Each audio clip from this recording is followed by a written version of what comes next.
Coming up on Peninsula Beat, we take a look back at some of the biggest stories in 2016. Beginning at Trump National, where the presidential election made big news for Donald Trump as he's elected the next president of the United States. Crime was also addressed by the city, and new technology was implemented to bring the numbers down. One man's passion was highlighted in storytelling from World War II, while Panther football returned to the Hill with a vengeance. It was a golden anniversary for a local landmark restaurant, and the Terranea Resort brews up a new coffee that was a delightful jolt for everyone.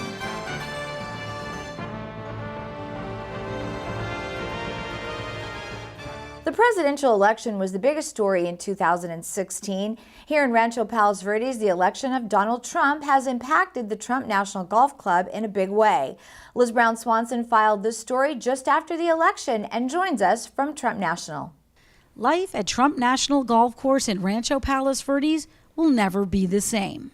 My boss is President of the United States, and I still can't, it just doesn't resonate. Right now, I think we all have that. I wouldn't even know what to call it, but it's pride. It's to know that we are going to be watched on a worldly level. So we are very, very excited to say, okay, well, what can we do? Let's get together, let's regroup, let's brainstorm of how we can even make this place a bigger jewel. Since Donald Trump's election as president, the team at Trump National is going through their own transition. They're serving more visitors and needing more security. It was a very polarizing campaign, as we all know, and there are some people who will never accept the results of it. We understand that, but at the end of the day, we also have to protect ourselves and our staff and our guests, and the sheriffs are willing to do it, and they understand that, you know, they have to be here when they have to be here. But Secret Service has been fantastic throughout the process as well. From day one, they were able to let us know if you need anything, let us know. Well, we have beefed up patrol here. Our department is working closely with our Criminal Intelligence Bureau, and they are monitoring all the social media. They've also the radical groups, just to make sure that there are no problems here, to protect the property, but mainly protect all the workers here.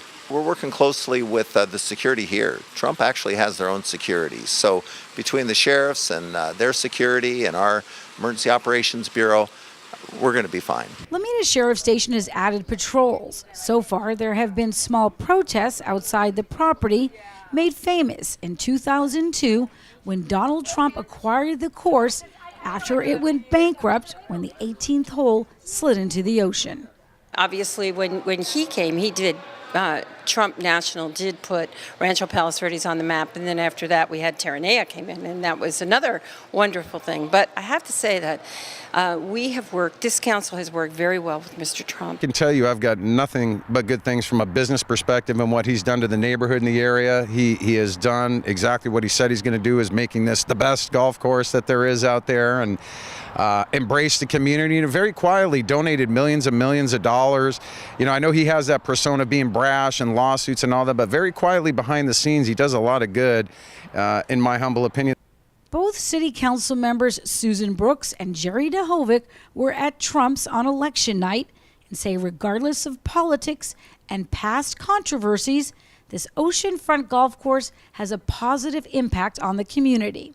For me personally, I live right across the street from Trump. I think as a city, I think it does add a level of prestige that he's conducting business here in RPV. Lilly and company, the Trump organization, has done a great job of separating the political side from the business side. The message was business as usual. You know, let's not get into politics. Let's continue to make sure that our guests are happy with the food, the service, etc. Do you hope you'll be golfing with him as president? Well, you know, you never know what'll happen, during his visits to LA. But I think that would be a very unique experience, and obviously being the president. But, to us, he is Mr. Trump, and he will always continue to be. The last time President-elect Donald Trump visited his course was in June. It's not clear when he will return and who will now be calling the shots. What do I think about the future of this facility? I'm not sure if Mr. Trump is going to be able to run it. I believe it will be run by his family. His family has been wonderful. He will always be my boss, but we'll see what happens down the road. As was expected in the wake of the election, there has been a lot more activity and now security here at Trump National. And for the staff here, they say what they're excited and planning for next is the day that their boss returns here as the next president of the United States. I'm Liz Brown Swanson reporting for RPV TV. RPV City Council and law enforcement stepped up public safety efforts in 2016. In an effort to catch criminals, dozens of automated license plate recognition cameras were installed around the peninsula.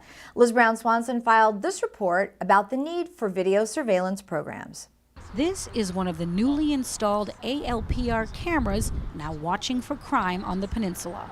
The ALPR cameras are automated license plate reader cameras, and they alert us to stolen vehicles, wanted vehicles, vehicles associated with missing persons, and we're installing them around the peninsula in strategic locations. There'll be over 40 cameras total when the project is done, and that includes Rancho Palos Verdes, Rolling Hills Estates, and Palos Verdes Estates are all involved in this project. The captain of the Lomita Sheriff's Station says the cameras have already resulted in multiple arrests.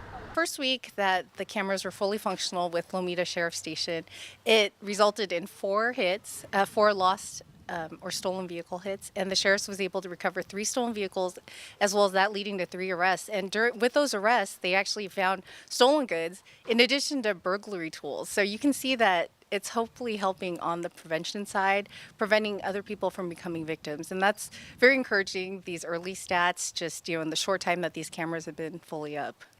RPV's deputy city manager says the ALPR program was needed to help put a dent in a peninsula-wide spike in crime. All 4 city councils on the Hill agreed to purchase the cameras and fund the nearly $750,000 project. Saw that residential burglaries were at an all-time high for our city. It was of extreme concern to the council, and public safety is always our utmost concern. And so the ALPR seemed like a very good route to go, especially because where we are located geographically, we have a peninsula, which works in our advantage for ALPRs because we could put them at strategic locations. And we found that when we partnered with the other cities, all the cities would save money because we were able to do fewer cameras. RPV also plans to add more video cameras along Western Avenue as part of the City Council's ongoing efforts to improve public safety. We're going to start looking at doing another round of cameras for the Western Avenue area to address the crime that's been happening in that area, because that area is of extreme importance to us. Now, along with all the automated license plate reader cameras that are installed around the peninsula, the Sheriff's Department is dispatching these ASAP vehicles, which uses similar technology to survey vehicles on the road. This one's also equipped with the ASAP or the ALRP system, and these cameras are mounted on the top right here. They're side-facing and forward-facing. So if I'm traveling down the street, it's picking up vehicles that are to my right parked or moving, and it's also picking up vehicles that are traveling opposite of my direction. It really doesn't affect your privacy at all. The cameras automatically read hundreds of thousands of plates every car that passes, but the image captured is just the back of the car and the license plate, does not capture the driver. The cameras around us are picking up images, and then what happens with those images? Where do they go? They're stored in a cloud storage base. If there is a hit, a stolen vehicle, it will pop up on our computers at the station immediately, and units will be dispatched to the area and try to track the vehicle. So you find this incredibly helpful then when you're out? Oh, it's a major tool in our arsenal. It's since its inception, we've captured a lot of criminals just based on this system. Law enforcement points out that these cameras only capture license plates and that residents still need to be the eyes of the community and to report any suspicious activity. I'm Liz Brown Swanson reporting for RPV TV. After photographing a World War II veteran as a school project, Thomas Sanders realized there were many more stories to tell through photography. Thomas sat down with Mark J. Doughty to explain his passion and where you can see more of his work right here on the Hill. I'm here in Rancho Palos Verdes at Belmont Village photographing mainly World War II veterans and also, Korean and some Vietnam vets to help preserve their past and, really to really try and create a greater appreciation for all veterans and soldiers. each photo shoot results in a permanent gallery at Belmont Village, at a particular location around the country. And the goal is that when people see my photographs of the World War II veterans, that they become emotionally enthralled, right? But when they walk in and take a closer look, and there's a little piece of, there's like a quote or a short story of that veteran right next to the photograph, and then it's kind of this combining this art and history into the present moment. At Cal Poly, my senior year of college, I had a random homework assignment to take a portrait of somebody, and just coincidentally there was a retirement community around the corner from me, so I went over there and I said, do you have any interesting people to photograph? And they had this World War II hero, and his name was Randall Harris, and he told me this battle story, how he was fighting in Italy, and he triggered an S-mine, and shrapnel came out and it hit him in his guts, and his guts started to come out of his stomach, and he took his canteen belt, he cinched it around his stomach, and he kept fighting. And hearing that story as a 21-year-old in college really helped put my life into perspective. And my grandfather was in World War II, and his brother died during the Battle of the Bulge. And so I heard all these war stories from my grandpa growing up, but nothing like into deep detail, And so once I photographed that first World War II veteran, it really helped put my grandfather's war experience and his brother's loss really into perspective. And so I just began photographing World War II vets in my free time. And that's in my book is called The Last Good War. And people always say, like, why is it called, no war is good and all that stuff. But it's really the one war in the 20th century and really American history where there's a very clear, definite good versus evil. So what do you think of this experience today, what Tom is up to and documenting the pictures here? I think it's a very nice deal, very nice and elaborate. I'm amazed at all the picture taking. Have you seen the result of the work downstairs? I saw, yes, on the wall. Yeah, I've seen that, and that's very well done. They took us, who had some background in Japanese, so that we could then be advanced to be more capable in translation. So yes, we had the fundamentals of learning the language, but not capable enough to read and then decipher or translate. And that they sent us to the military intelligence school to further our education. Where were you before you were enlisted? I was in the Manzanar camp.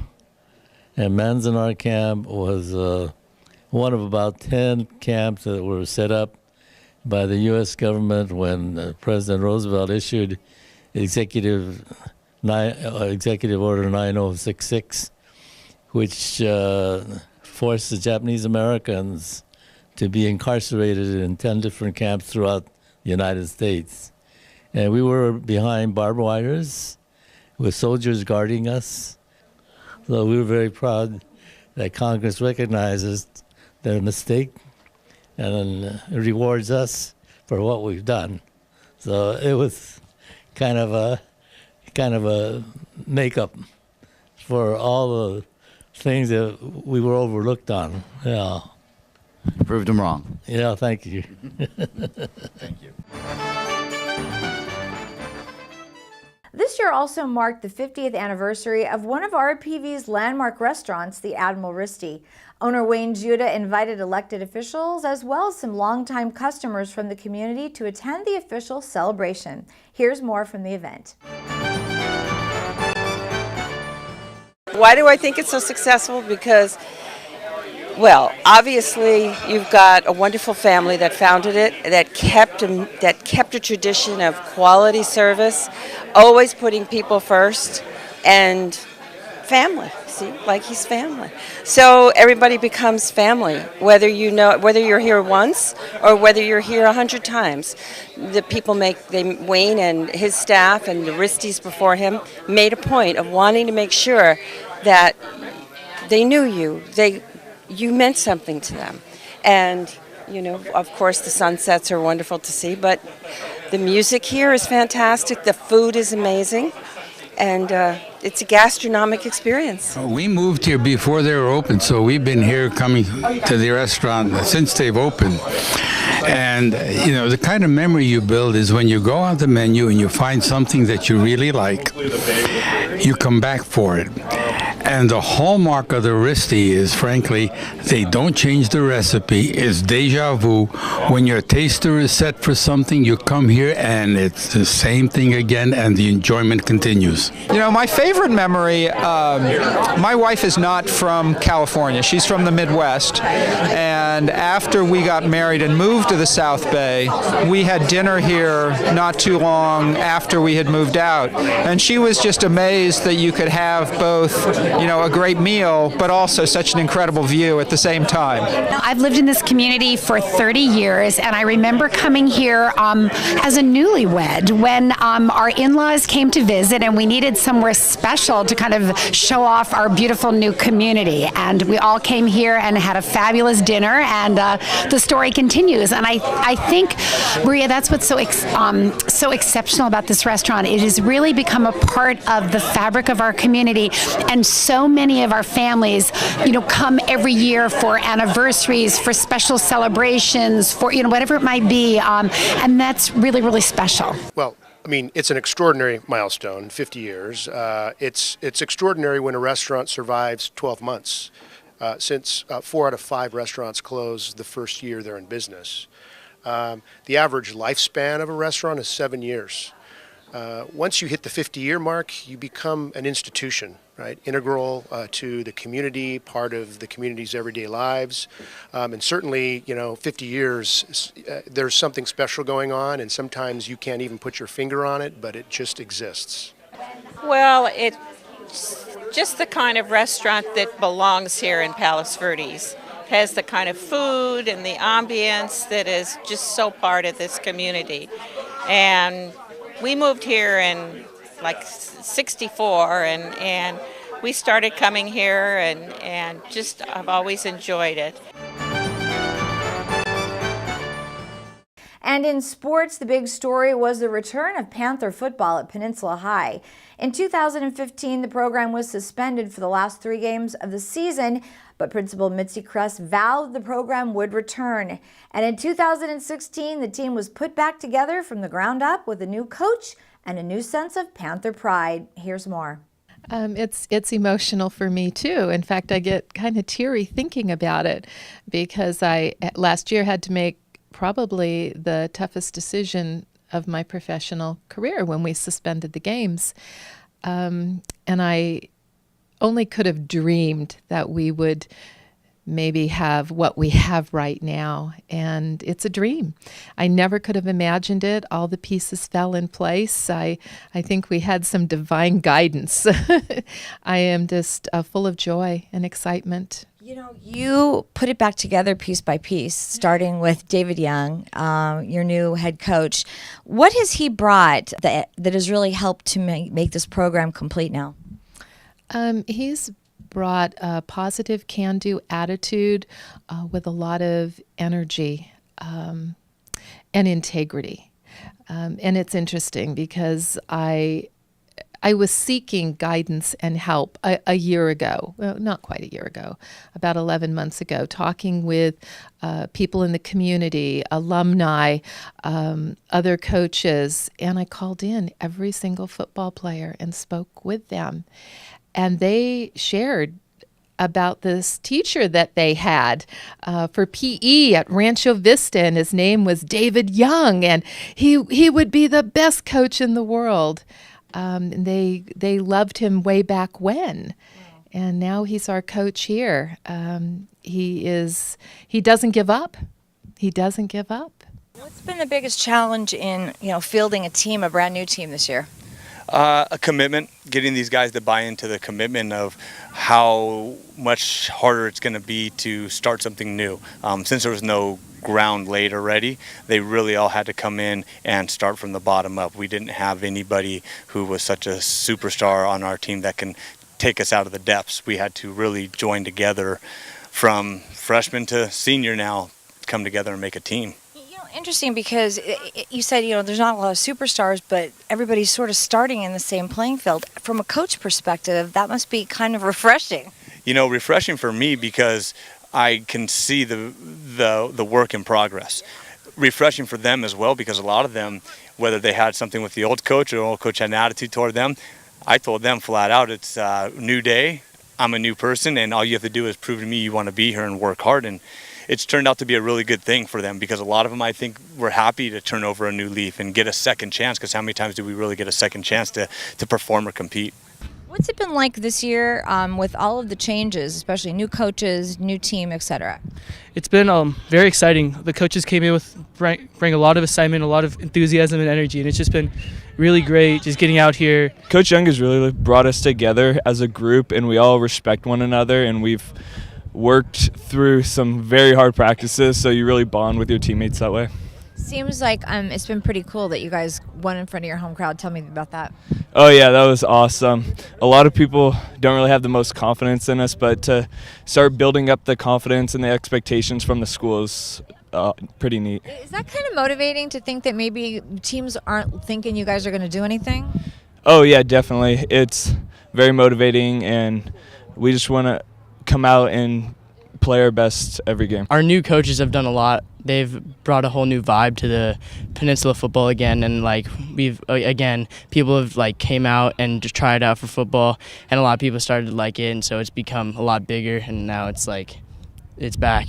These coaches really brought us together as a team, and you can see all the players out here that everybody really fell in love with the coaching staff and with Coach Young and Frenchie and all the coaches here. We went from a 27-man roster to a 50-man roster in a year, so it's amazing. I feel a special connection to these boys because they were really hurting. They wanted to play. They were committed, and I've thanked them each for believing in Peninsula High, believing in the Panther spirit, and they're out there, and they are my heroes. So it's going to be just fabulous. I can't wait to see them play. And this year we learned of a new roast that was brewing at the Terranea Resort. Coffee connoisseur Mark J. Dottie introduces us to the Terranea Signature Blend made by the one and only Black Coffee. We're here at Sea Beans at Terranea, where they are serving a new brew of coffee, the Terranea Blend. Let's find out more. We just launched a Terranea blend specifically made for the resort here, and it's really exciting. We had an opportunity to get with the staff here, the executive chef here, and we actually did a tasting of coffee from different regions from around the world, and we gave them the opportunity to select and choose coffees that they thought were exceptional and that would be a good fit for the menus and the lifestyle here at Terranea. So we put those coffees together and we made a special blend just for Terranea Resort. How often do you come for a cup of coffee at Sea Beans? Several times a day. And why do you prefer this coffee shop over others? Oh, it's close. It's wonderful coffee. Great stuff here. So it's easy. What do you think about the Terranea Resort? Oh, it's fantastic. Is there a better one out there? We are coffee drinkers, we're from New York, so it's nice to have a place where we can come down and get some coffee in the morning. Black coffee is available exclusively in Sea Beans as well as in Marcel. So anyone wanting to come down, have a cup of coffee, and experience the Black Coffee blend should do so in Sea Beans as well as Marcel. Not only do we hire guys that are coming out of foster care and out of gangs and out of prison, but we also give financial resource back into the nonprofit to help shore it up. We have a men's home in the inner city in South LA, and part of the resources go to provide for the needs there at the home, and as well as preparing to launch businesses in the future. We are not only selling coffee at Terranea Resort, we sell coffee to other restaurants and resorts, hotels, businesses all around Los Angeles. And if you want to buy from us directly, you can go to our website, which is blackcoffeela.com. The Terranea blend is an exceptional coffee. It's really nice. The blend that we most commonly use is our extra bold blend. And it kind of goes with What's the sound of that? Sounds really good. Well, here's the thing. We are an air roaster. So only about 1% of coffee roasters in the world roast the way we roast. And so what that does is it allows us to get a really deep, dark, rich cup of coffee that isn't burnt and bitter tasting. And so that's where our extra bold comes in. And it's also part of our mission. We're about inspiring a bold awakening. And so in that, we're a bold people. We're going to give you a bold cup of coffee, and we're going to challenge people, go and be bold. Well, you know where to find me. I'll be right here at Sea Beans at Terranea having the boldest cup of coffee in town. For RPV TV, this is Mark J. Dottie. And finally, in 2016, we saw a spike in crime on the peninsula, and here at RPV TV, we produced a public service announcement addressing that issue. And that PSA won a National Telly Award. In case you missed it, here's our award-winning PSA. Recently, there has been an increase of burglaries in our community. The Sheriff's Department and the Police Department are working hard to combat the problem, and they would like you to get involved. If you see something, say something. If you see something out of the ordinary in your neighborhood, take pictures and call the police. Be on the lookout for unidentified vehicles or persons in your neighborhood, and write down license plate numbers and vehicle descriptions so you can give accurate information to law enforcement. Get to know your neighbors and form a neighborhood watch. Let neighbors know when you're out of town so they can watch over your house. Remember to lock your doors even when you're home. Secure gates and backyard access at all times. Keep valuables out of sight and arm your home with an alarm. Never let strangers inside of your home. Request identification from people who claim they need to work on your house or say they're from the utilities company. If you see something, say something. Let's prevent crime together. For more information on crime prevention, go to the website lameda.lasd.org.